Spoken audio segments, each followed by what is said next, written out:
Hello. ಕಲಿನಿ, ಬೇಗ ಬೇಗ ಮಾತಾಡು. ಕಾಯಿನ್ಸ್ ಇಲ್ಲ ಕಣೆ. ಸುಮಾ ಮಾತಾಡ್ತಾರೆ ಕಣೆ. ಅದು ನನಗೂ ಗೊತ್ತು, ಮಾತಾಡು ಲೂಸು. ಸುಮಾ ಭಯ ಆಗ್ತಿದೆ ಕಣೆ. ನಿಮ್ಮ ಅಜ್ಜಿ ಮನೇಲಾದ್ರೆ ಅಷ್ಟು ಫ್ರೀಯಾಗಿ ಮಾತಾಡಿದ್ಯಾ, ಈ ಫೋನಲ್ಲಿ ಮಾತಾಡೋಕ್ಕೆ ಎದ್ರುಕೊಂತ ಇದೆಯಾ? ಮಾತಾಡಿ ಬೇಗ. ಹಲೋ. ಮಾತಾಡೋದು ಕೇಳಿಸ್ತಾ ಇದೆಯಾ? ಹಾಂ, ಕೇಳಿಸ್ತಿದೆ. ನವೀನ್, ಒಂದು 2 ನಿಮಿಷ ಕೂತಿರು, ಬರ್ತೀನಿ. ಆಯ್ತು ಹೋಗಪ್ಪ. ಒಂದು ನಿಮಿಷ ಲೈನಲ್ಲಿರಿ. ಹಾಂ ಸರಿ. ಹಲೋ. ಹಲೋ. ಹಾಂ ಹೇಳಿ, ಕೇಳಿಸ್ತಿದೆ. ಏನಿಲ್ಲ, ನಿಮ್ಮ ಜೊತೆ ಮಾತಾಡಬೇಕು ಅಂತ ಅನ್ನಿಸ್ತು, ಅದಕ್ಕೆ ಕಾಲ್ ಮಾಡಿದೆ. ಓ ಹೌದಾ, ನಾನೇನಾದರೂ ಇಂಪಾರ್ಟೆಂಟ್ ಇದೆಯೇನೋ ಅಂತ ಅಂದ್ಕೊಂಡೆ. ನಾನು ಫೋನ್ ಮಾಡಿದ್ರಿಂದ ನಿಮಗೆ ಡಿಸ್ಟರ್ಬ್ ಆಗಿಲ್ಲ ತಾನೆ? ಹಾಗೇನಿಲ್ಲ, ಫ್ರೀ ಆಗಿದ್ದೀನಿ, ಮಾತಾಡಿ. ಥ್ಯಾಂಕ್ಸ್. ಅದು ಸರಿ, ಎಲ್ಲಿಂದ ಕಾಲ್ ಮಾಡ್ತಾ ಇದ್ದೀರಾ? ನಮ್ಮ ಊರಲ್ಲಿರೋದು ಇದು ಒಂದೇ ಕಾಯಿನ್ ಬುತ್ತು, ಅದರಿಂದ ಕಾಲ್ ಮಾಡ್ತಾ ಇದ್ದೀನಿ. ಹೌದಾ. ಹ್ಞೂ. ಊಟ ಮಾಡಿದ್ರಾ? ಹಾಂ ಆಯಿತು, ನಿಮ್ದಾಯ್ತಾ? ಇನ್ನೂ ಇಲ್ಲ, ಈಗ ಮನೆಗೆ ಹೋಗಿ ಮಾಡಬೇಕು. ಮನೇಲಿ ಅತ್ತೆ ಮಾವ ಎಲ್ಲ ಚೆನ್ನಾಗಿದ್ದಾರಾ? ಎಲ್ಲರೂ ಚೆನ್ನಾಗಿದ್ದಾರೆ. ನೀವು ಚೆನ್ನಾಗಿದ್ದೀರಾ? ಹ್ಞೂ ರೀ, ಚೆನ್ನಾಗಿದ್ದೀನಿ. ಅದು ಸರಿ, ನಿಮ್ಮ ಅಮ್ಮ ಊರಿಗೆ ಹೋಗಿದ್ದಾರೆ ಅಂತ ಹೇಳ್ತಾ ಇದ್ರಿ, ಊರಿಂದ ಬಂದ್ರಾ? ಇನ್ನೂ ಇಲ್ಲ, ಇವತ್ತು ಬರ್ತಾರೆ. ಓ ಹೌದಾ. ಇನ್ನೇನು ಸಮಾಚಾರ? ನೀವೇ ಮಾತಾಡಿ. ಏನು ನಾನು ಮಾತಾಡಬೇಕಾ? ನೀವು ಅಲ್ಲಂದ್ರಿ ಕಾಲ್ ಮಾಡಿರೋದು, ಮಾತಾಡಿ. ಅದು ಮೊದಲನೇ ಸರಿ ಫೋನ್ ಮಾಡಿದ್ದೀನಲ್ವಾ, ಏನು ಮಾತಾಡಬೇಕಂತ ಗೊತ್ತಾಗ್ತಾ ಇಲ್ಲ. ಸಾರಿ. ಯಾಕೆ ಅಷ್ಟೊಂದು ಎದ್ರುಕೊಂತೀರಾ ನನ್ನ ಹತ್ರ ಮಾತಾಡೋದಕ್ಕೆ? ಪರವಾಗಿಲ್ಲ, ಮಾತಾಡಿ. ಹೆದರಿಕೆ ಅಂತ ಏನಿಲ್ಲ, ಫಸ್ಟ್ ಟೈಮ್ ಮಾತಾಡ್ತಿದ್ದೀನಲ್ವಾ, ಏನು ಮಾತಾಡಬೇಕು ಅಂತಲೇ ಗೊತ್ತಾಗ್ತಾ ಇಲ್ಲ. ಹೋಗಲಿ, ಆರಾಮಾಗಿದ್ದೀರಾ ತಾನೇ? ಹ್ಞೂ. ಅದೇನು ನಂಬರ್ ಕೊಟ್ಟು ಒಂದು ದಿವಸದಲ್ಲೇ ಕಾಲ್ ಮಾಡಿದ್ದೀರಾ? ಇಷ್ಟು ದಿನ ನಾನು ನಿಮ್ಮನ್ನು ನೋಡಿರಲಿಲ್ಲ. ನಿಮ್ಮನ್ನು ನೋಡಿದ ಮೇಲೆ ಹೇಗೆ ಮಾತಾಡದೆ ಇರಲಿ ಹೇಳಿ? ಸದ್ಯ ನೀವು ನನಗೆ ನಂಬರ್ ಕೊಟ್ಟೋದ್ರಲ್ವಾ, ನನಗೆ ನಿಜವಾಗ್ಲೂ ನಿದ್ದೆನೇ ಮಾಡೋಕ್ಕಾಗಿಲ್ಲ ಗೊತ್ತಾ. ಒಂದು ಸರಿ ಆದರೂ ನಿಮ್ಮ ಜೊತೆ ಫೋನ್ ಮಾಡಿ ಮಾತಾಡಬೇಕು ಅಂತ ಅನ್ನಿಸ್ತಿತ್ತು, ಅದಕ್ಕೆ ಫೋನ್ ಮಾಡಿದೆ. ಹೌದಾ. ಹ್ಞೂ. ನಾನು ಫೋನ್ ಮಾಡಿದ್ರಿಂದ ನಿಮಗೆ ಬೇಜಾರಿಲ್ಲ ತಾನೇ? ಹಾಗೇನಿಲ್ಲ ರೀ, ಆರಾಮಾಗಿ ಮಾತಾಡಿ. ಮತ್ತೆ ಯಾವಾಗ ಬರ್ತೀರಾ? ಇನ್ನೇನು, ನಾನು ಬಂದಿಲ್ಲ ಅಂದರೂ ಮನೇಲಿ ಕರ್ಕೊಂಡು ಬಂದೇ ಬರ್ತಾರಲ್ವಾ. ಬರೀ ಅವ್ರು ಕರ್ಕೊಂಡು ಬಂದರೆ ಮಾತ್ರನೇ ನೀವು ಬರಬೇಕಾ? ಮತ್ತೆ ಸುಮ್ಮನೆ ಯಾಕೆ ಬರೋಕ್ಕಾಗುತ್ತೆ? ಅವ್ರು ಇನ್ನೂ ಯಾವಾಗ ಬರ್ತಾರೋ ಏನೋ. ಅದಕ್ಕೆ? ನಿಜವಾಗ್ಲೂ ನಿಜ ಹೇಳ್ತಿದ್ದೀನಿ, ನಿಮ್ಮನ್ನು ನೋಡಬೇಕು ಅಂತ ಅನ್ನಿಸ್ತಿದೆ. ಯಾಕೆ? ಯಾಕೆ ಅಂತ ಕೇಳಿದ್ರೆ ನನಗೇನು ಗೊತ್ತು. ನೋಡಬೇಕು ಅಂತ ಅನ್ನಿಸ್ತಿದೆ, ನೋಡಬೇಕು ಅಷ್ಟೇ. ನಿಜವಾಗ್ಲೂ ನಗು ಬರ್ತಿದೆ ಕಣ್ರಿ ನನಗೆ. ಪ್ರಾಮಿಸ್, ನಾನು ನಿಜಾನೇ ಹೇಳ್ತಾ ಇರೋದು. ಇನ್ನೇನು ಮದುವೆ ಮಾತುಕತೆ ಎಲ್ಲ ಮಾತಾಡಬೇಕು ಅಂತ ತಯಾರಿ ಮಾಡ್ಕೊತಾ ಇದ್ದಾರಲ್ವಾ. ಅಮ್ಮ ಬೆಳಗ್ಗೆ ನನ್ನ ಜೊತೆ ಮಾತಾಡಬೇಕು ಅಂತಲೇ ತುಂಬ ಕಾಯ್ತಾ ಇದ್ರು. ಆದರೆ ನನಗೆ ಸ್ವಲ್ಪ ಕೆಲಸ ಬ್ಯುಸಿ ಇದ್ದಿದ್ದರಿಂದ ಮಾತಾಡೋಕ್ಕಾಗಲಿಲ್ಲ ಅಷ್ಟೇ. ಸೊ ಮನೆಗೆ ಹೋಗಿ ಮಾತಾಡಿದ ಮೇಲೆ ಯಾವುದಕ್ಕೂ ನಿಮಗೆ ವಿಷಯ ಹೇಳ್ತಾರೆ ಬಿಡಿ. ನಾನು ಮದುವೆ ಬಗ್ಗೆ ಮಾತಾಡ್ತಿಲ್ಲ. ನಾಳೆ ಅಪ್ಪ ಅಮ್ಮ ಊರಿಗೆ ಬರ್ತಾ ಇದ್ದಾರೆ. ರಾತ್ರಿ ನಮ್ಮಪ್ಪ ಹೇಳ್ತಿದ್ರು, ನಿಮ್ಮಮ್ಮ ಬಂದಮೇಲೆ ನಾನು ಅಮ್ಮ ಊರಿಗೆ ಹೋಗ್ತೀವಿ ಅಂತ. ಸರಿ, ಇವಾಗ ಏನು ಮಾಡಬೇಕು ಅಂತ? ನಾನು ಇವಾಗ ಹೇಳ್ಬಾರ್ದು ಅಂತಲೇ ಇದ್ದಿದ್ದು, ಆದರೆ ನಾನೀಗ ಮನೆಗೆ ಹೋದರೆ ಮತ್ತೆ ನಾನು ನಿಮ್ಗೆ ಯಾವಾಗ ಕಾಲ್ ಮಾಡ್ತೀನೋ ಏನೋ ಗೊತ್ತಿಲ್ಲ. ಅದಕ್ಕೆ ಹೇಳ್ತಾ ಇರೋದು. ಪ್ಲೀಸ್, ನೋಡಬೇಕು ಅಂತ ಅನ್ನಿಸ್ತಿದೆ, ಒಂದ್ಸರಿ ಬರ್ತೀರಾ? ನೀವು ಯಾಕೋ ತುಂಬ ಡೀಪಾಗಿ ಯೋಚನೆ ಮಾಡ್ತಾ ಇದ್ದೀರಾ ಅಂತ ನನಗೆ ಅನ್ನಿಸ್ತಾ ಇದೆ. ಹೇಳಿ ಯಾವಾಗ ಬರ್ತೀರಾ ಅಂತ. ನೀವೀಗ ನಿಂತ ಕಾಲಲ್ಲಿ ಯಾವಾಗ ಬರ್ತೀರಾ ಅಂತ ಕೇಳಿದ್ರೆ ನಾನು ಏನು ಹೇಳೋದು? ನನಗೆ ಸ್ವಲ್ಪ ಟೈಮ್ ಬೇಕಲ್ವಾ? ಮತ್ತೆ ನಾನು ನಿಮ್ಮನ್ನು ನೋಡಬೇಕು ಅಂತ ಅನ್ನಿಸ್ತಿದೆಯಲ್ಲ, ನಾನು ಏನು ಮಾಡಬೇಕು ಹೇಳಿ? ಗೊತ್ತಿಲ್ಲ ರೀ, ನಾನು ಯೋಚನೆ ಮಾಡಿ ಹೇಳ್ತೀನಿ. ನಾನು ಹೇಳಿದ್ನಲ್ವಾ, ನಾನು ಕಾಯಿನ್ ಬೂತಿಂದ ಕಾಲ್ ಮಾಡ್ತಾ ಇರೋದು. ಮತ್ತೆ ನೀವು ಯೋಚನೆ ಮಾಡಿ ಹೇಳೋ ಅಷ್ಟರಲ್ಲಿ ತುಂಬ ಲೇಟ್ ಆಗುತ್ತೆ. ನಾನು ಇನ್ನೂ ಮನೆಯವ್ರ ಹತ್ರ ಸ್ವಲ್ಪ ಪರ್ಸ್ನಲಾಗಿ ಮಾತಾಡಬೇಕು, ಆದಮೇಲೆ ನಾನು ಕಾಲ್ ಮಾಡ್ತೀನಿ ರೀ. ಸರಿ. ಮತ್ತೆ ಇನ್ನೇನು ಹೇಳಿ? ಇನ್ನೇನಿಲ್ಲ ರೀ, ನಿಮ್ಮ ಜೊತೆ ಮಾತಾಡಿ ನಿಜವಾಗ್ಲೂ ಮನಸ್ಸಿಗೆ ಸಮಾಧಾನ ಆಯಿತು. ಏಕೆ? ನೀವು ನಿನ್ನೆ ಹೋದಾಗಿಂದ ನಾನು ಯಾವಾಗ ಈ ನಂಬರ್ಗೆ ಫೋನ್ ಮಾಡ್ತೀನೋ, ಫೋನಲ್ಲಿ ನಿಮ್ಮ ಜೊತೆ ಮಾತಾಡ್ತೀನಿ ಅಂತ ನಿಜವಾಗ್ಲೂ ಕಾಯ್ತಾ ಇದ್ದೆ. ಏನೋ ಒಂಥರ ಖುಷಿ ಇತ್ತು. ಈಗ ನಿಮ್ಮ ಜೊತೆ ಫೋನಲ್ಲಿ ಮಾತಾಡಿದ ಮೇಲೆ ಒಂಥರ ಮನಸ್ಸಿಗೆ ಸಮಾಧಾನ ಅಂತ ಅನ್ನಿಸ್ತಾ ಇದೆ. ನಾನು ಅದಕ್ಕೆ ಹೇಳಿದ್ದು ಬೇಡ ಅಂತ.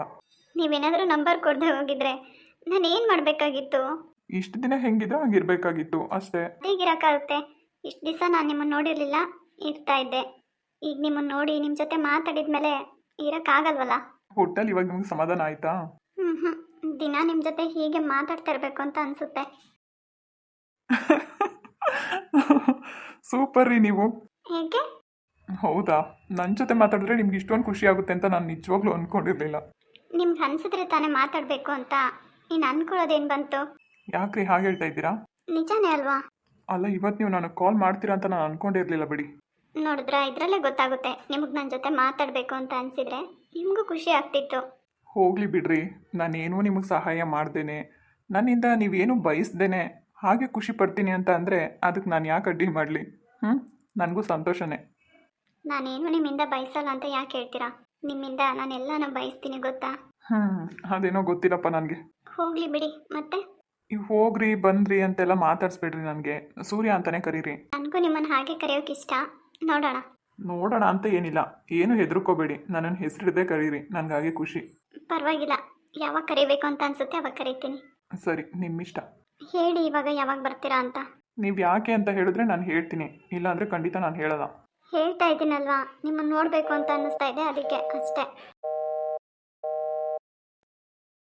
ಬೇಜಾರು ಮಾಡ್ಕೋಬೇಡಿ, ಸದ್ಯಕ್ಕೆ ನಾನು ಇವತ್ತೇನು ಹೇಳೋಕ್ಕಾಗಲ್ಲ. ನೋಡೋಣ, ನಾಳೆ ಅಥವಾ ನಾಡಿದ್ದು ಆದರೆ ಕಾಲ್ ಮಾಡಿ ಹೇಳ್ತೀನಿ. ಇನ್ನೂ 2 ದಿನ ಬೇಕಾ? ಬೇಜಾರು ಮಾಡ್ಕೋಬೇಡ್ರಿ ಕಲ್ಯಾಣಿ ಅವರೇ. ನೀವೇನಾದರೂ ಬೇಜಾರು ಮಾಡ್ಕೊಂಡ್ರೆ ಆಮೇಲೆ ನಮ್ಮ ಮನೇಲಿ ನಾನೇ ಏನಾದರೂ ನಿಮ್ಮ ಮನಸ್ಸಿಗೆ ನೋವು ಮಾಡಿದ್ದೀನಿ ಅಂತ ತಿಳ್ಕೊತಾರೆ. ಇವಾಗ ನೀವೇನು ಹೇಳಲಿಲ್ಲ ಅಂದರೆ ನನಗೆ ಬೇಜಾರು ಆಗೇ ಆಗುತ್ತೆ. ಹೇಳ್ತಾ ಇದ್ದೀನಲ್ವಾ, ನಾಳೆ ನಾಡಿದ್ದು ಕಾಲ್ ಮಾಡಿ ಹೇಳ್ತೀನಿ, ಸರಿನಾ? ಸರಿ, ತುಂಬ ಥ್ಯಾಂಕ್ಸ್. ಥ್ಯಾಂಕ್ಸಾ? ಯಾಕಂದರೆ ಇವತ್ತು ನೀವು ಬ್ಯುಸಿ ಇರ್ತೀರೇನೋ, ಫೋನಿಗೆ ಸಿಗ್ತಿರೋ ಇಲ್ವೋ ಅಂತ ಅಂದ್ಕೊಂಡಿದ್ದೆ. ಆದರೆ ಫೋನಲ್ಲಿ ಮಾತಾಡೋಕ್ಕೆ ಟೈಮ್ ಕೊಟ್ರಲ್ವಾ, ನಿಜವಾಗ್ಲೂ ಖುಷಿ ಆಯಿತು. ನಾನೇನಾದರೂ ರಿಟರ್ನ್ ಕಾಲ್ ಮಾಡಬೇಕು ಅಂದರೆ ಇದೇ ನಂಬರಿಗೆ ಕಾಲ್ ಮಾಡಿದ್ರೆ ಸಿಗ್ತೀರಾ? ಹಾಂ ಮಾಡಿ, ಕಾಲ್ ಮಾಡಿಬಿಟ್ಟು ಒಂದು 5 ನಿಮಿಷ ವೆಯ್ಟ್ ಮಾಡಿ, ಮನೆಯಿಂದ ಬರಬೇಕಲ್ವ ನಾನು. ಅರ್ಥ ಆಯಿತು ಬಿಡ್ರಿ, ತಪ್ಪು ತಿಳ್ಕೊಬೇಡ್ರಿ, ಮನೆಯವ್ರಿಗೆ ಅನುಕೂಲ ಆಗುತ್ತೆ ಅಂತ ಕೇಳಿದೆ ಅಷ್ಟೇ. ಮನೆಯವ್ರಿಗೆ ಅನುಕೂಲ ಆಗುತ್ತೆ ಅಂತನಾ? ಹೌದು ರೀ, ಯಾವಾಗಾದರೂ ನಿಮ್ಮ ಜೊತೆ ಮಾತಾಡಬೇಕು ಅಂದರೆ ಸುಮ್ಮನೆ ಲೆಟ್ರ್ ಬರೀತಾರೆ. ಈ ನಂಬರಿಗೆ ಕಾಲ್ ಮಾಡಿದ್ರೆ ಆರಾಮಾಗಿ ಸಿಗ್ತೀರಾ ಅಲ್ವಾ? ಹ್ಞೂ ರೀ, ಆರಾಮಾಗಿ ಕಾಲ್ ಮಾಡಿ. ಸದ್ಯ ಥ್ಯಾಂಕ್ಸ್ ರೀ. ಮತ್ತೆ ಇನ್ನೇನು ಸಮಾಚಾರ? ಇನ್ನೇನು ಇಲ್ಲ. ಸರಿ, ನಾನು ಸ್ವಲ್ಪ ಬ್ಯುಸಿ ಇದ್ದೀನಿ, ಫೋನ್ ಕಟ್ ಮಾಡಲಾ? ಸರಿ, ಬಾಯ್. ಓಕೆ, ಬಾಯ್. ಸುಮಾ, ಮಾತಾಡ್ದ ಕಲ್ಯಾಣಿ, ಸಮಾಧಾನ ಆಯ್ತಾ? ನಿಜವಾಗ್ಲೂ ತುಂಬ ಖುಷಿ ಆಗ್ತಿದೆ ಸುಮಾ, ತುಂಬ ಥ್ಯಾಂಕ್ಸ್. ನಾನು ಎಷ್ಟು ಸಮಾಧಾನ ಆಯಿತು ಗೊತ್ತಾ ಅವ್ರ ಜೊತೆ ಮಾತಾಡಿ. ಅಪ್ಪ ಸದ್ಯ ನೀನೊಳ ಮುಖ ನೋಡೋಕ್ಕೆ ಆಗ್ತಿರಲ್ಲ ನನ್ನ ಕೈಲಿ. ಸರಿ ಬಾ, ಮನೆ ಹತ್ರ ಹೋಗಿ ಮಾತಾಡೋಣ. ಸೂರ್ಯ, ನಿನ್ನ ಒಳ್ಳೇದಕ್ಕೆ ಹೇಳ್ತಾ ಇದ್ದೀನಿ, ಅವಳು ಸವಾಸ ಬಿಟ್ಬಿಡು ಅಂತ. ಹಾಗೆಲ್ಲ ಏನಿಲ್ಲ ನವೀನ್, ಸುಮ್ಮನೆ ಏನೇನೋ ಹುಚ್ಚುಚ್ಚಾಗಿ ಯೋಚನೆ ಮಾಡಬೇಡ ಅಂದರೆ ಇಷ್ಟೊತ್ತು ಅವಳ ಜೊತೆ ಫೋನಲ್ಲಿ ಇಷ್ಟೊಂದೆಲ್ಲ ಪರ್ಸ್ನಲಾಗಿ ಮಾತಾಡೋಂಥದ್ದು ಏನಿತ್ತು ನಿನಗೆ? ಫೋನ್ ಮಾಡಿದ್ದು ನಂದಿನಿ ಅಲ್ಲ ಕಣೋ. ಏನು ನಂದಿನಿ ಅಲ್ವಾ? ಮತ್ತೆ ಅನ್ಯಾರು? ಅದಕ್ಕೂ ತಪ್ಪು ತಿಳ್ಕೊಬೇಡ ಕಣಪ್ಪ. ನಮ್ಮ ಅಪ್ಪ ಅಮ್ಮ ನೋಡಿದ್ದಾರಲ್ಲ ಹುಡುಗಿ, ನಮ್ಮ ಅತ್ತೆ ಮಗಳು ಕಲ್ಯಾಣಿ ಫೋನ್ ಮಾಡಿದ್ಲು. ಯಪ್ಪ, ಏನೋ ಇದು, ನಿಮ್ಮ ಅತ್ತೆ ಮಗಳು ಫೋನ್ ಮಾಡಿದ್ಲ ನಿನಗೆ? ಹ್ಞೂ ಕಣೋ. ವಾವ್, ನಿಜವಾಗ್ಲೂ ನನಗೆ ನಂಬೋಕೆ ಆಗ್ತಾ ಇಲ್ಲ ಕಣೋ. ಅಲ್ಲ, ಅದು ಹೇಗೋ ಸಾಧ್ಯ? ಆ ಹುಡುಗಿಗೆ ಆಲ್ರೆಡಿ ನಂಬರ್ ಎಲ್ಲ ಕೊಟ್ಬಿಟ್ಟಿದ್ಯಾ ನೀನು? ಅಯ್ಯೋ, ಮೊನ್ನೆ ಬಿಡಲಿಲ್ಲ ಕಣೋ, ಮನೆಗೆ ಹುಡುಗಿ ನೋಡೋಕೆ ಹೋಗಿದ್ವಲ್ಲ, ಅವತ್ತೇ ನೋಡು ಎಷ್ಟು ಪ್ಲ್ಯಾನ್ ಮಾಡಿದ್ದಾಳೆ. ನಂಬರ್ ಕೊಡೋವರೆಗೂ ಬಿಟ್ಟಿಲ್ಲ, ಮೊದಲೇ ಕೇಳ್ಬಿಟ್ಲು ನಂಬರ್ ಕೊಡಿ ಅಂತ. ನೋಡಿದ್ಯಾ ಪಾಪ, ಎಷ್ಟು ಪ್ರೀತಿ ಇಟ್ಕೊಂಡಿದ್ದಾಳೆ ನಿನ್ನ ಮೇಲೆ. ಸಾಕು, ಬಾಯ್ ಮುಚ್ಚೋ. ಫೋನ್ ನಂಬರ್ ಕೇಳಿದ ತಕ್ಷಣ ಪ್ರೀತಿ ಇದೆ ಅಂತನಾ? ಅಲ್ಲ ಕಣೋ, ನಿನ್ನ ಹತ್ರ ನಂಬರ್ ಕೇಳಿ ಇವಾಗ ಫೋನ್ ಮಾಡಿದ್ದಾರೆ ಅಂತ ಅಂದಮೇಲೆ ಪ್ರೀತಿ ಇಲ್ಲದೇ ಮಾಡ್ತಾರೇನೋ? ನಿಜ ಹೇಳಬೇಕು ಅಂದರೆ ಅದೇ ಕಣೋ ನಿನಗೆ ನಿಜವಾದ ಪ್ರೀತಿ, ಅದೇ ನಿನಗೆ ಪ್ಯೂರ್ ಪ್ರೀತಿ ಅಂತ ಹೇಳೋದು. ಏನೋಪ್ಪ, ಅದೆಲ್ಲ ನನಗೆ ಗೊತ್ತಿಲ್ಲ. ಏನೋ ನಂಬರ್ ಕೇಳಿದ್ಲು, ಸೊ ಹಿಂಗೂ ಮನೇಲೆಲ್ಲ ಡಿಸೈಡ್ ಮಾಡಿದಾರಲ್ವಾ, ಇನ್ನೇನು ಕನ್ಫರ್ಮ್ ಅಂತೇಳಿ ನಂಬರ್ ಕೊಟ್ಟೆ ಅಷ್ಟೇ. ಗೊತ್ತು ಬಿಡು, ಅದನ್ನೇನು ಹೆಮ್ಮೆಯಿಂದ ಹೇಳ್ಕೊಳ್ತೀಯಾ? ನಿನಗೆ ಇವ್ರು ತರಿದ್ರು ಸಾವಾಸ ಇರಬೇಕಾದ್ರೆ ಅವಳ ಮೇಲೆ ಎಲ್ಲಿ ಪ್ರೀತಿ ಹುಟ್ಟುತ್ತೆ ನಿನಗೆ? ಪ್ಲೀಸ್ ಕಣೋ ನವೀನ್, ನೀನು ತಿಳ್ಕೊಂಡಿರೋ ಥರ ಏನೂ ಇಲ್ಲ. ನಂದಿನಿ ಜಸ್ಟ್ ನನಗೆ ಫ್ರೆಂಡ್ ಅಷ್ಟೇ ಕಣೋ. ಸರಿ, ಫೈನಲಾಗಿ ಹೇಳಿದ್ಯಾ ತಾನೇ ಅವಳಿಗೆ ನಾನು ಮದುವೆ ಆಗ್ತಾ ಇದ್ದೀನಿ ಅಂತ? ಬಟ್ ಅವಳು ಒಪ್ತಾ ಇಲ್ಲ ಕಣೋ. ನೋಡು ಎಷ್ಟು ಸಲಿಗೆ ಕೊಟ್ಟಿದ್ಯಾ ಅಂತ. ನೀನು ಮದುವೆ ಆಗೋದಕ್ಕೂ ಅವಳು ಒಪ್ತಾ ಇರೋದಕ್ಕೂ ಏನೋ ಕಾರಣ? ಅವಳೇ ಎಷ್ಟರಲ್ಲಿ ಬೇಕೋ ಅಷ್ಟರಲ್ಲಿ ಇಟ್ಟರೆ ನಿನಗೆ ಒಳ್ಳೇದು. ಏನು ಮಾಡೋದು, ಸಡನ್ನಾಗಿ ನೀನು ಬೇಡ ಅಂತ ತಳ್ಳೋದಕ್ಕೂ ನಾನು ಅವಳನ್ನ ಮನ್ಸರಿ ಇಷ್ಟಪಟ್ಟಿದ್ದೆ ಕಣೋ. ನನ್ನ ಜೀವನದಲ್ಲಿ ಮೊದಲನೇ ಸರಿ ಅಂತ ಪ್ರೀತಿಯಾಗಿದ್ದು ನಂದಿನಿ ಮೇಲೇ. ಅವಳು ನನ್ನನ್ನು ಅಷ್ಟೇ ಪ್ರೀತಿ ಮಾಡ್ತಾಳೆ ಅಂತ ನಾನು ನಂಬಿದ್ದೆ, ಆದರೆ ಅವಳು ನನಗೆ ಮೋಸ ಮಾಡ್ತಾಳೆ ಅಂತ ನಾನು ಅನ್ಕೊಂಡಿರ್ಲಿಲ್ಲ ಕಣೋ. ಅವಳು ಮೋಸಗತಿ ಅಂತ ಗೊತ್ತಿದ್ದು ಕೂಡ ಅವಳಿಂದೇನೆ ಬಿದ್ದಿದ್ಯಲ್ಲ, ನಿನಗೆ ನಾಚಿಕೆ ಆಗಲ್ವೇನೋ? ಬಿಟ್ಟೋದವಳು ಹಂಗೆ ಹೋಗ್ಬಿಟ್ಟಿದ್ರೆ ಇಷ್ಟೊತ್ತಿಗೆಲ್ಲ ಮರೆತು ಹೆಂಗೋ ನೆಮ್ಮದಿಯಾಗಿರ್ತಿದ್ದೆ ಕಣೋ. ಮತ್ತೆ ನನ್ನ ಜೀವನದಲ್ಲಿ ಬಂದು ನನಗೆ ಹಳೆ ನೆನಪುಗಳೆಲ್ಲ ಕಾಡೋ ರೀತಿ ಮಾಡ್ತಿದ್ದಾಳೆ. ಹಾಗಿದ್ರೆ ಕಲ್ಯಾಣಿಗೆ ಮೋಸ ಮಾಡ್ತಾ ಇದೆಯಾ ಅಂತ ಕ್ಲಿಯರಾಗಿ ಹೇಳ್ತಾ ಇದೆಯಾ ಬಿಡು. ಇದು ಮೋಸ ಅಂತ ಅಲ್ಲ ಕಣೋ ನವೀನ್. ನಾನು ಏನು ಮಾಡಲಿ ಹೇಳು? ನನಗೆ ಮದುವೆ ಆಗೋಕ್ಕೆ ಇಷ್ಟ ಇಲ್ಲ ಅಂದರೂ ಮನೇಲಿ ಒತ್ತಾಯಕ್ಕೆ ಮದುವೆ ಮಾಡ್ತಿದ್ದಾರೆ. ಅವಳು ನೋಡಿದ್ರೆ ನನ್ನನ್ನು ಸಾಯೋ ಅಷ್ಟು ಪ್ರೀತಿಸ್ತಾ ಇದ್ದಾಳೆ. ಈಗ ನಾನೇನಾದರೂ ಹೆಚ್ಚು ಕಮ್ಮಿ ಮಾತಾಡಿದ್ರೆ ಸುಮ್ಮನೆ ಅವಳ ಮನ್ಸಿಗೆ ನೋವಾಗುತ್ತಲ್ವಾ ಅಂತ ಮಾತಾಡಿದೆ ಅಷ್ಟೇ. ಅಂದರೆ ಇವಾಗ ನೀನು ಇಬ್ಬರು ಬೇಕು ಅಂತ ಡಿಸೈಡ್ ಮಾಡ್ಕೊಂಡಿದ್ಯಾ? ಏನು ನವೀನ್, ನನ್ನ ಬಗ್ಗೆ ಈ ಥರ ಯೋಚನೆ ಮಾಡ್ತೀಯ ನೀನು? ಪ್ರೀತಿಗೇನು ಬೆಲೆನೇ ಇಲ್ವೇನೋ? ಹೌದು ಕಣೋ, ಅವಳು ನಿನ್ನ ಪ್ರೀತಿಗೆ ಸಾಕಷ್ಟು ಬೆಲೆ ಕೊಟ್ಟಿದ್ದಾಳೆ ನೋಡು. ಛೀ, ಅವಳಿಗೆ ನಿನ್ನ ಮೇಲೆ ಅಷ್ಟೊಂದು ಪ್ರೀತಿ ಇದ್ದಿದ್ರೆ ಅವಳು ನಿನ್ನನ್ನು ಮದುವೆ ಆಗ್ತಿದ್ಲು ಕಣೋ. ಅಪ್ಪ ಅಮ್ಮನ ಎದುರುಕೊಂಡೋದ್ರು ಮದುವೆ ಮಾಡ್ಕೊತಿದ್ದು. ಆ ಥರ ಯಾವ ಅಪ್ಪ ಅಮ್ಮ ನೋಡಿದ ಹುಡುಗನ ಮದುವೆ ಮಾಡ್ಕೊಂಡು ಹೋಗ್ಬಿಟ್ಟು ಅರ್ಧದಲ್ಲೇ ಗಂಡನ್ನು ಮೇಂಟೈನ್ ಮಾಡ್ಕೊಂಡು ನಿನ್ನನ್ನು ಮೇಂಟೈನ್ ಮಾಡ್ತಾ ಇರಲಿಲ್ಲ ಅವಳು. ನೋಡು ನವೀನ್, ನನ್ನ ಬಗ್ಗೆ ನೀನು ಅಷ್ಟೊಂದು ಕೆಟ್ಟದಾಗಿ ಮಾತಾಡ್ಬೇಡ, ಗೊತ್ತಾಯ್ತಾ? ನಾನು ನಂದಿನಿ ಜೊತೆ ಯಾವುದೇ ರೀತಿ ಸಲಹೆಯಿಂದ ಇಲ್ಲ. ಅವಳು ನನ್ನನ್ನು ಪ್ರೀತಿಸ್ತಾ ಇರ್ಬೋದು, ನಾನು ನಿಜವಾಗೂ ಅವಳನ್ನ ಪ್ರೀತಿ ಮಾಡಿದ್ದೀನಿ. ಹಾಗಂತ ಅವಳ ಗಂಡಿಗೆ ನಾನು ಮೋಸ ಮಾಡ್ತಿಲ್ಲ. ಏನೋ ಮತ್ತೆ ನನ್ನ ಜೀವನದಲ್ಲಿ ಬಂದಿದ್ದಾಳೆ, ಹಾಗಂತ ನಾನು ಅವಳನ್ನ ಹೇಗೆ ಬೇಕೋ ಆಗಿ ಬಳಸ್ಕೊಂಡಿಲ್ಲ, ಗೊತ್ತಾ? ಏನೋ ಕಷ್ಟ ಸುಖ ಅಂದಾಗ ಅವಳಿಗೆ ಬೇಕಾದಷ್ಟು ಅಮೌಂಟ್ ಕೊಟ್ಟಿದ್ದೀನಿ, ಅವಳಿಗೆ ಬೇಕಾದನ್ನು ಕೊಡಿಸಿದ್ದೀನಿ. ಅವಳಿಗೆ ಯಾವುದೇ ರೀತಿ ಮನಸ್ಸಿಗೆ ಬೇಜಾರಾಗ್ದಂಗೆ ಜೀವನದಲ್ಲಿ ಜೀವಪ್ಸೆ ಬರದೇ ಇರೋ ರೀತಿ ನಾನು ನೋಡ್ಕೊಂಡಿದ್ದೀನಿ ಅಷ್ಟೇ. ಅಲ್ಲ ಕಣೋ, ಅವಳು ಬೇರೆಯವ್ರನ್ನ ಮದುವೆ ಮಾಡ್ಕೊಂಡು ಹೋದ್ಮೇಲೆ ಅವಳು ಯಾವತ್ತಿದ್ರೂ ಬೇರೆಯವ್ರ ಸೊತ್ತು. ನಿನಗೇನೋ ಅಧಿಕಾರ ಇದೆ ಅವಳನ್ನ ನೋಡ್ಕೊಳ್ಳೋದಕ್ಕೆ? ಇಲ್ಲಿ ಅಧಿಕಾರ ಪ್ರಶ್ನೆ ಅಂತ ಅಲ್ಲ ಕಣೋ, ನಾನು ಪ್ರೀತಿಸಿದ ಹುಡುಗಿ ಅಂತ ಅಷ್ಟೇ ನೋಡಿದ್ದೀನಿ, ಬಿಟ್ಟರೆ ಬೇರೆ ಇನ್ನೇನು ನನ್ನ ಮನಸ್ಸಲ್ಲಿಲ್ಲ.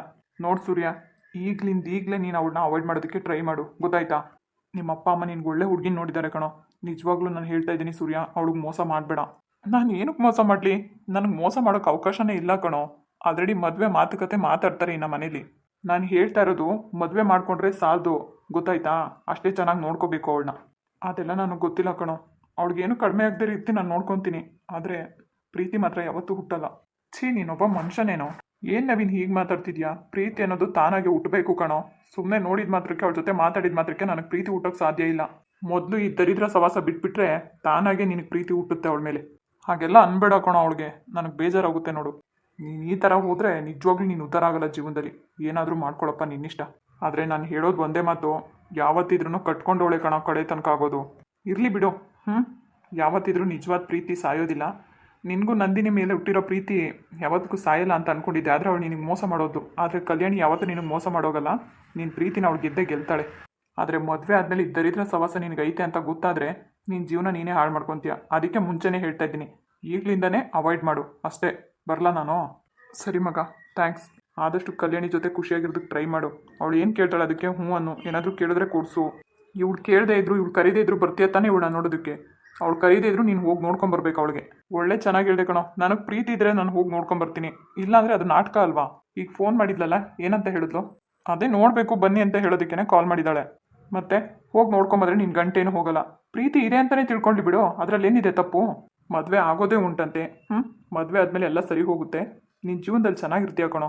ಮೊದಲು ಇವಳು ಸವಸ ಬಿಟ್ಬಿಡ್ಬೇಕು ನೀನು ಅಷ್ಟೇ.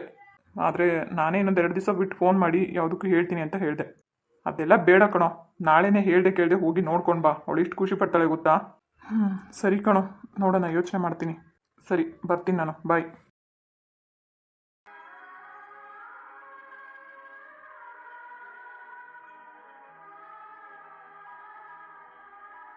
ಬೋಲೇನಮ್ಮ ನಾನು. ಇರಪ್ಪ, ಇನ್ನೇನು ಬರ್ಬೋದು. ಒಂದಕ್ಕಿಂತ ಅದೇನೋ ಕೇಳ್ಕೊಂಡು ಹೋಗಿವಂತೆ. ತಿರ್ಗಿ ಆಗ್ಲಾಗ್ಲ ಓಡಾಡ್ಕೊಂಡು ಕೂಕಮ್ಮದ ಅದೇ ಕೆಲಸನೇ. ಅಯ್ಯೋ, ಅವ್ನು ಪಾಸ್ಕ್ಲ ಯೋಟತ್ತಮ್ಮ ಕಾಯೋದು. ಕೂಕೊಂಡು ಇದು ಗೊತ್ತಾಯ್ತು ನನಗಂತ. ಸರಿ, ಅವ್ನು ಬಂದ್ಮೇಕೆ ಹೇಳ್ಕೊಳ್ಸು ಬರ್ತೀನಿ. ಅಯ್ಯೋ ಬಾವ, ಸುಮ್ಕಿರ್ರಿ ನೀವು. ಅವ್ನು ಬಂದು ತಿರ್ಗೋ ಮನೆ ಕೆಂಡಾದ್ರೆ ಎದ್ದು ಬರಲ್ಲ ಆಚೆಗೆ. ಇವತ್ತು ಅದೇಟತ್ತಾನಾಗ್ಲಿ ನೀವು ಕಾಯ್ಕೊಂಡಿದ್ದು ಅದೇನು ತೀರ್ಮಾನ ಮಾಡ್ಕೊಂಡೇ ಹೋಗ್ಬೇಕು. ಆಗಳಿದಂತ ಯಾವ್ದು ಗಾಡಿ ಸೌಂಡ್ ಮಾಡ್ತಾ ಇತ್ತು ನೋಡಿ, ಅವಂದಿನೇನಾ? ಬರೀ ಯಪ್ಪ ಹೋಗೋದು ಬರೋದು ಕಾಯ್ಕೊಂಡು ಕೂಕೊಂಬದ್ದೇ ಆಗೋಯ್ತು. ನಮ್ಮ ಮನೆ ಬರ ಹೋಗತ್ತಾಗಿ ಬಾಬಾ. ಇರೇಗೌಡ ಬಂದಂತೆ ಬಾರಪ್ಪ. ತಿರ್ಗಿ ನಾವು ಕೈ ಸಿಗೋದೇನಿಲ್ಲ. ಬರ್ಲಿ ಒಳಗೆ ಬರ್ಲಿ, ತಡೀರಿ. ಕೈಗೆ ಸಿದ್ಧ ಯಾಕೆ ಹೋಗ್ತಾನೆ. ಬಾಬಾ ನಡೀರಿ, ಕೂಕಾಡಿ, ನಾನು ಹೇಳ್ತೀನಿ, ಕಳ್ಸ್ಕೊಡ್ತೀನಿ. ನಿಮ್ಮ ಅಪ್ಪನ ಮಾತಾಡ್ಬೇಕಂತ ನೋಡಪ್ಪ. ನಡಿ ಕೂಕಾಡವ್ರಿ. ಅಪ್ಪನಾ? ಏನಂತೆ? ಅಲ್ಲ, ಮಾತಾಡೋದು ಏನಿರಲ್ರಿ. ಅಲ್ಲ, ಮದ್ವೆ ನಿಶ್ಚಯ ಮಾಡ್ಬೇಕು ಅಂತ ಇದ್ದೀವಿ. ಮಾತಾಡ್ದಂಗೆ ಮಾಡಕ್ಕಾಗ್ತತೇನಾ? ನಡಿ, ಅದೇನ ನಿಮ್ ದಡಪ್ಪನ ಬಂದೈತೆ, ಕೂಕಂಡ್ ಮಾತಾಡ್ರಿ. ಸೂರ್ಯ ಬಾರಪ್ಪಿಲ್ಲಿ. ಏನ್ ದಡಪ್ಪ? ಅಲ್ವಲ್ಲಿ ನಿಮ್ ದಡಪ್ಪಂತಿಗೆ ಏನ್ ಮಾತಾಡ್ತಿ? ಅಲ್ಲ, ಒತ್ತೆಲ್ಲ ಹೋದನಂತ ಇಂಥ ತಕ್ಕ ಎಲ್ಗೋಗಿದ್ದೆ ನೀನು? ಸ್ವಲ್ಪ ಕೆಲಸ ಇತ್ತಪ್ಪ, ಹೊರಗಡೆ ಹೋಗಿದ್ದೆ. ಏನೋ ಹೋಗಿ ಹೆಣ್ಣು ನೋಡ್ಕೊ ಬಂದ್ಬಿಟ್ಟು ನಿನ್ ಪಾಡಿ ನೀನ್ ಇದ್ಬಿಟ್ರೆ ಆಗೋಯ್ತಾ? ಅಲ್ಲಪ್ಪ, ಮನೇಲಿ ಅಂದ್ರು ಎಲ್ಲ ನಿರ್ಧಾರಗಳು ನಿಮಿಷದಂಗೆ ತಗೊಂಡ್ ನಡ್ಸ್ಕೊಂಡು ಹೋಗ್ತಿರ್ಬೇಕಾದ್ರೆ ನಾನು ಏನ್ ಕೇಳ್ತಾ ಇದ್ದೀರಾ? ಮತ್ ಸುಮ್ಮನೆ ಜನಕ್ಕೆ ಕಳ್ಸಿ ನಾನು ಹೆಣ್ಣು ನೋಡ್ಕೊಂಡ್ ಬರೋಗ ಅಂತ. ನೀವು ಬಲವಂತ ಮಾಡಿ ಕಳ್ಸಿದ್ರಿ ಅಂತ ನಾನು ಹೋಗಿ ನೋಡ್ಕೊಂಡ್ ಬಂದೆ ಅಷ್ಟೇ. ಸರಿ, ನೋಡ್ಕೊಂಡ್ ಬಂದ್ಮೇಲೆ ಏನ್ ಅಂತ ಹೇಳ್ಬೇಕಲ್ವ? ಮತ್ತೆ ನಾನು ಏನ್ ಹೇಳ್ಲಿಲ್ಲ ಅಂದ್ರೂ ನಿಮ್ ಮುಂದುವರ್ಸೆ ಹೋಗ್ತಿರಲ್ವಾ? ಎಲ್ಲ ನಿಮ್ ಇಷ್ಟದಂಗೆ ಮಾಡ್ರಿ. ನೋಡ್ರಿ ಬಾವ, ನಾನು ಹೇಳಿದ್ದೆ ಇಷ್ಟೇ ಅವ್ನು ಉತ್ತರ ಕೊಡೋದು. ಇದ್ರ ಮೇಲೆ ಇನ್ನೇನ್ ಕೇಳಕ್ಕಾಗ್ತದ ನಾವು? ಹಂಗಲ್ವಲ್ಲ, ಏನೇನು ಹೆಣ್ಣು ನೋಡ್ಕೊಂಡ್ ಬರ್ಬೇಕಾದ್ರೆ ನಾನು ನಿಮ್ ದಡಪಂತೆಗೆ ಈಗ್ಲೇ ಮದ್ವೆ ಬೇಡ ಹಂಗೆ ಹಿಂಗೆ ಅಂತೇನೋ ಅಂದಂತೆ. ನನ್ನ ಮನ್ಸಲ್ಲಿ ಇರೋದು ನಾನು ಹೇಳ್ದೆ. ಕೇಳೋ ಪರಿಸ್ಥಿತಿಯಲ್ಲಿ ನೀವು ಯಾರು ಇಲ್ವಲ್ಲ. ನಿಮ್ಗೆ ಹೇಗೆ ಅನ್ಸುತ್ತೋ ಅವಾಗ ಮಾಡಿ. ಹಂಗಲ್ಲ ಕಣ, ಈ ಹುಡುಗಿ ಇಷ್ಟ ಇಲ್ಲ ಅಂತ ಹೇಳಪ್ಪ. ಬೇರೆ ಕಡೆನೇ ನೋಡಿ ಮದುವೆ ಮಾಡಿರಾಗ್ತತೆ. ಸುಮ್ಮನೆ ನೀವು ನಮ್ಮ ಬಲವಂತಕ್ಕೆ ಸಂಬಂಧದಾಗೆ ಅಂತೇಳಿ ಮಾಡ್ಕೊಬಂದ್ಬಿಟ್ಟು ನಾವು ಅಡ್ಡ ಸಾರಕ್ಕೆ ಜೀವನ ಮಾಡ್ಕೊಂಡು ಆ ಹುಡುಗಿಗೆ ನೋವು ಕೊಡೋದು ಬೇಡ. ಆ ಥರ ಎಲ್ಲ ಏನಿಲ್ಲ ಬಿಡಪ್ಪ. ಹಂಗಾದ್ರೆ ಹುಡುಗಿ ಒಪ್ಪಿಗೆ ಆಯ್ತಾ ನಿನಗೆ? ಮದುವೆ ಮುಂದುವರ್ಸೋಣ? ಮುಂದುವರ್ಸ್ರಿ. ಇನ್ನೇನಣ್ಣ ಒಪ್ಕೊಂಡವನಲ್ಲ, ಇನ್ನೇನ ಕೇಳೋದಿದ್ರೆ ಈಗ ಕೇಳ್ಬಿಡು. ಇನ್ನೇನಿಲ್ಲ ಸೂರ್ಯ, ಏನೇ ಕೆಲಸ ಕಾರ್ಯ ಇದ್ರು ಎಲ್ಲ ಬಿಟ್ಬಿಟ್ಟು ನೀನು ಇನ್ನೇನಿದ್ರು ಇನ್ನೊಂದು 2 ತಿಂಗಳು ಮದುವೆ ಆಗೋವರೆಗೂ ನೀನು ಅವರಷ್ಟು ನಾವ್ ಹೆಂಗ್ ಹೇಳ್ತೀವೋ ಹಂಗಿರ್ಬೇಕಪ್ಪ ಅಷ್ಟೇ. ಸರಿ ಆಯ್ತು, ಅದು ಏನ್ ಮಾಡ್ಬೇಕು ಅಂತಿದ್ರೋ ಮಾಡಿ. ಕಾಟ ಸರ್ ಕೇಳ್ಬೇಡವಲ್ಲ ನೀನು. ಏನೋ ಮಾಡಂಗಿದ್ರೆ ಮಾಡ್ರಿ, ಬಿಡಂಗಿದ್ರೆ ಬಿಡ್ರಿ ಅನ್ನೋ ಹೇಳ್ತಾನೆ. ಸುಮ್ಕಿರಲ್ಲ ನೀನು ಅಂತಣ. ನಾಳೆಗೆ ನಿಮ್ಮ ಮಾಮ್ ಬುದ್ಧ ಊರಿಂದ ಅವ್ರು ಬಂದು ಓದಿದಂಗದೇನೆ ನಾವು ಹೋಗಿ ತಟ್ಟೆ ಬದಲಾಯಿಸ್ಕೊಂಬರೋಣ ಅಂತ. ಆಯ್ತು ಮಾಡಿ. ಹಂಗಾರೆ ಎಲ್ಲ ಓಕೆ ಐತೆ ತಾನೇ? ಇನ್ನೇ ನೀನು 1 ತಿಂಗಳಲ್ಲೆಲ್ಲ ಮದುವೆನೇ ಆಗೋಗ್ಬಿಡ್ಬೇಕು. ಹಂಗೆ ಸರಿನಪ್ಪ, ಆಯ್ತು.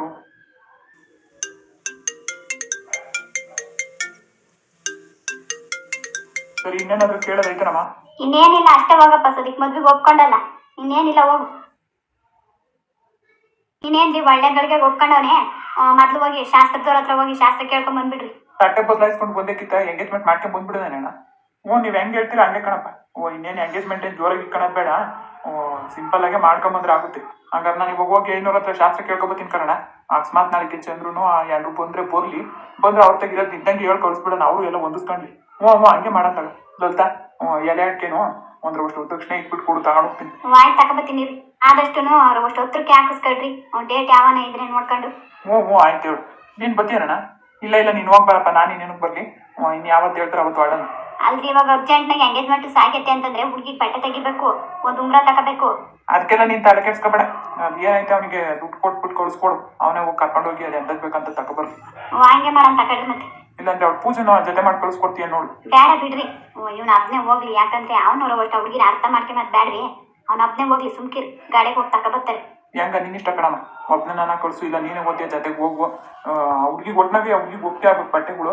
ಆ ಉಂಗ್ರನು ನೋಡಿ ಆ ಸೈಜ್ ಎಂತದ್ದು ಬೇಕಂತದ್ದು ನಾಳೆಗೆ ಹಂಗೆ ಚಂದ್ರು ಬಂದ್ರೆ ಹೇಳಿ ಕಳಿಸ್ಬೇಕಾಗಿತ್ತು ನಾವು. ಅವಳನ್ನ ಜೊತೆಗೆ ಕರ್ಕೊಂಡು ಹೋಗ್ತಾನಂದ್ರಿ. ಒಳ್ಳೇದೇ ಆಯ್ತು ಬಿಡು. ಮತ್ತೆ ನಮ್ಗೆ ಏನು ಗೊತ್ತಾಗ್ತದೆ ಅವ್ಗೆ ಎಂತದ್ದು ಬೇಕಂತ ತಗೊಂಡು. ಹಂಗಂದ್ರೆ ನಿನ್ನ ಮುಂದಿನ ಕೆಲಸ ಎಲ್ಲ ಸುಗೋಚ್ಕೊಂಡ್ಬಿಡೋಣ. ನೀವು ನಡಿ ಅಂದ್ರೆ ತಡ ಮಾಡೋದು ಬೇಡ. ಹಲೋ, ಎಲ್ಲಿದ್ಯಾ ಸೂರ್ಯ? ಮನೇಲಿ. ಯಾಕೆ ಲೇಟು ಫೋನ್ ತೆಗಿಯೋಕ್ಕೆ? ಮನೇಲಿ ಇದ್ದೀನಿ ಅಂದ್ರೆ ಯಾಕೆ ಲೇಟು ಅಂತ ಕೇಳ್ತಾ ಇದೀಯಾ? ಏನು ಮಾತಾಡಿದ್ರು? ಹೇಳಿದ್ನಲ್ವಾ, ಎಲ್ಲ ಮುಂದುವರಿಸ್ತಾ ಇದ್ದಾರೆ. ನೀನೇನು ಹೇಳಿದೆ? ನೋಡು ನಂದಿನಿ, ಈ ಮದುವೆ ವಿಷಯ ಬಿಟ್ಟು ಬೇರೆ ಇನ್ನೇನಾದರೂ ಮಾತಾಡು. ಆಮೇಲೆ ಈ ಟೆನ್ಷನಲ್ಲಿ ನಿನ್ಗೆ ಅಮೌಂಟ್ ಕೊಡೋದೇ ಮರ್ತೋಯ್ತು. ಟೆನ್ಷನ್ ಅಂತ ಏನಿಲ್ಲ, ಬೇಕು ಅಂತಾನೆ ನೀನು ಕೊಟ್ಟಿಲ್ಲ ಬಿಡು. ಸರಿ, ನಾಳೆ ಯಾವಾಗಾದ್ರೂ ಸಿಗು, ಕೊಡ್ತೀನಿ. ಬೇಕಾಗಿಲ್ಲ ಬಿಡು ಸೂರ್ಯ, ನೀನು ಯಾವತ್ತೂ ಈ ಕೆಲಸ ಮಾಡಿರಲಿಲ್ಲ. ಈ ಥರ ಮಾತಾಡಿದ್ರೆ ನಾನು ಏನು ಹೇಳೋದು ನಿಮಗೆ? ಸರಿ ಬಿಡು ಸೂರ್ಯ, ನಾನು ನಿನ್ನ ಜೊತೆ ಪರ್ಸನಲಾಗಿ ಮಾತಾಡಬೇಕು. ಇವತ್ತೇ ಎಲ್ಲ ಮಾತಾಡಿದ್ಯಲ್ಲ, ಇನ್ನೇನು ಮಾತಾಡ್ಬೇಕು ಇದಕ್ಕಿಂತ ಹೆಚ್ಚಾಗಿ? ಇದ್ರ ಬಗ್ಗೆನೇ ನಾನು ಮಾತಾಡಬೇಕು ಅಷ್ಟೇ. ಸರಿ ಹೇಳು. ಯಾವಾಗ ಸಿಗ್ತೀಯಾ ನಾಳೆ? ನಾಳೆಯಿಂದ ನಾನು ಸಿಗೋದು ಸ್ವಲ್ಪ ಡೌಟ್ ಇದೆ ನಂದಿನಿ. ನೋಡು ಸೂರ್ಯ, ಪ್ಲೀಸ್ ನಾಳೆ ಒಂದಿನ ಸಿಗು. ಆಮೇಲೆ ಬೇಕಾದ್ರೆ ನೀನು ಯಾವಾಗ ಸಿಗ್ತೀಯ ಅವಾಗಲೇ ನಾನು ಸಿಗ್ತೀನಿ. ನಾಳೆ ಮನೆಗೆ ಅತ್ತೆ ಮಾವ ಬರ್ತಾ ಇದ್ದಾರೆ, ನೀನು ಎಲ್ಲೂ ಹೋಗ್ಬೇಡ ಅಂತ ಮೊದಲೇ ನನಗೆ ಹೇಳಿದ್ದಾರೆ ನಂದಿನಿ ಮನೇಲಿ. ಈಗ ನಾಳೆ ನಾನು ಎಲ್ಲಾದ್ರೂ ಹೊರಗಡೆ ಹೋದ್ರೆ ಸುಮ್ಮನೆ ಅವ್ರಿಗೆ ಅನುಮಾನ ಬರುತ್ತೆ. ಅದೆಲ್ಲ ನನಗೆ ಗೊತ್ತಿಲ್ಲ ಸೂರ್ಯ, ನಾಳೆ ನೀನು ನನಗೆ ಸಿಗ್ತಾ ಇದೆಯಾ ಅಷ್ಟೇ. ಮನೇಲಿ ಬೇಕಿದ್ರೆ ಏನಾದರೂ ಹೇಳ್ಬಿಟ್ಟು ಬಾ. ಒಟ್ಟು ನೀನು ಹಿಡ್ದಿದ್ದೆ ಆಟ ಅಲ್ವಾ ನಿನಗೆ? ಬರೀ ನೀನೇನು ಅನ್ಕೊಂತೀಯ ಅದಾಗಲೇಬೇಕು ನಿನಗೆ. ಸುಮ್ಮನೆ ಯಾಕೆ ಮಾತಾಡಿ ನಾನು ಮರಳು ಮಾಡ್ತೀಯಾ? ಎಲ್ಲ ನೀನು ಅಂದ್ಕೊಂಡಂಗೆ ನಡೀತಾ ಇದೆಯಲ್ಲ. ಹೊಸ ಹೆಂಡತಿ ಬೇರೆ ಬರ್ತಾ ಇದ್ದಾಳೆ ಇವಾಗ. ಇನ್ನು ಮುಂದೆ ನನ್ನ ಕಷ್ಟ ಸುಖ ಆಗಲಿ, ನನ್ನ ಜೊತೆ ಮಾತಾಡೋದಾಗಲಿ, ಇದು ಯಾವುದು ನಿನಗೆ ಬೇಕಾಗಿಲ್ವಲ್ಲ. ಸರಿ ನಂದಿನಿ, ನಿನ್ನ ಹತ್ರ ಮಾತಾಡ್ತಾ ಇದ್ರೆ ಮಾತು ಮುಗಿಯೋದೇ ಇಲ್ಲ. ನಾನು ಬೆಳಗ್ಗೆ ಯಾವುದಕ್ಕೂ ಹೇಳ್ತೀನಿ ನಿನಗೆ ಯಾವಾಗ ಸಿಗ್ತೀನಿ ಅಂತ. ಅರ್ಜೆಂಟಾಗಿ ನೀನೇ ಕಾಲ್ ಮಾಡೋಕೆ ಹೋಗ್ಬೇಡ ನಾಳೆ, ಸರಿನಾ? ಮನೇಲಿ ಎಲ್ಲರೂ ಇರ್ತಾರೆ. ನೋಡಿದ್ಯಾ, ಮಾತಾಡೋದು ಕೂಡ ಅವಾಯ್ಡ್ ಮಾಡ್ತಾ ಇದೆಯಾ. ಸರಿ ನಂದಿನಿ, ಈಗ ಸ್ವಲ್ಪ ನಾನು ಬಿಸಿ ಇದ್ದೀನಿ, ಬೆಳಗ್ಗೆ ಕಾಲ್ ಮಾಡ್ತೀನಿ. ಬಾಯ್, ಗುಡ್ ನೈಟ್. ನಮಸ್ಕಾರ ಸ್ನೇಹಿತರೆ, ಎಲ್ಲರೂ ಹೇಗಿದ್ದೀರಾ? ಆದರೆ ಚೆನ್ನಾಗಿದ್ದೀರಾ ಅಂತ ಭಾವಿಸ್ತೀನಿ. ನಾನು ನಿಮ್ಮ ವೀಣಾ ಮಾತಾಡ್ತಿರೋದು. ಇವತ್ತಿನ ವಿಡಿಯೋ ನಿಮ್ಮೆಲ್ಲರಿಗೂ ಇಷ್ಟ ಆಗಿದ್ರೆ ದಯವಿಟ್ಟು ವಿಡಿಯೋಗೆ ಒಂದು ಲೈಕ್ ಕೊಡಿ. ಹಾಗೆ ಹೊಸೊಬ್ರು ಯಾರೆಲ್ಲ ನಮ್ಮ ಚಾನಲ್ನ ನೋಡ್ತಾ ಇದ್ದೀರಾ ದಯವಿಟ್ಟು ಸಬ್ಸ್ಕ್ರೈಬ್ ಮಾಡ್ಕೊಂಡು ವಿಡಿಯೋಗಳನ್ನ ನೋಡಿ. ಹಾಗೆ ಇವತ್ತಿನ ವಿಡಿಯೋ ಬಗ್ಗೆ ನಿಮ್ಮ ಅನಿಸಿಕೆ ಅಭಿಪ್ರಾಯಗಳನ್ನ ತಪ್ಪದೇ ಕಮೆಂಟ್ ಮೂಲಕ ತಿಳಿಸಿ. ಮತ್ತು ಇವತ್ತು ಸ್ವಲ್ಪ ಬ್ಯಾಕ್ಗ್ರೌಂಡ್ ಡಿಸ್ಟರ್ಬೆನ್ಸ್ ಇದೆ ಸ್ನೇಹಿತರೆ, ತುಂಬಾ ಡಿಸ್ಟರ್ಬೆನ್ಸು. ಏನು ಮಾಡೋಕ್ಕಾಗಲ್ಲ, ಮಕ್ಕಳು ಆಟ ಆಡ್ತಾ ಇರ್ತಾರೆ. ಸೊ ಅದೇ ಟೈಮಲ್ಲಿ ಎಡಿಟಿಂಗ್ ಕೂಡ ಮಾಡ್ತಾ ಇರ್ತೀನಲ್ವ. ಆಮೇಲೆ ಅದೊಂದು 5 ಮಿನಿಟ್ಸ್ ವಿಡಿಯೋ ಎಕ್ಸ್ಪೋರ್ಟ್ ಕೂಡ ಆಗಲಿಲ್ಲ. ರೆಕಾರ್ಡ್ ಮಾಡಿ ಅಪ್ಲೋಡ್ ಮಾಡಿದ್ದೀನಿ, ಲೆಂತ್ ಕಡಿಮೆ ಆಗುತ್ತೆ ಅಂತ.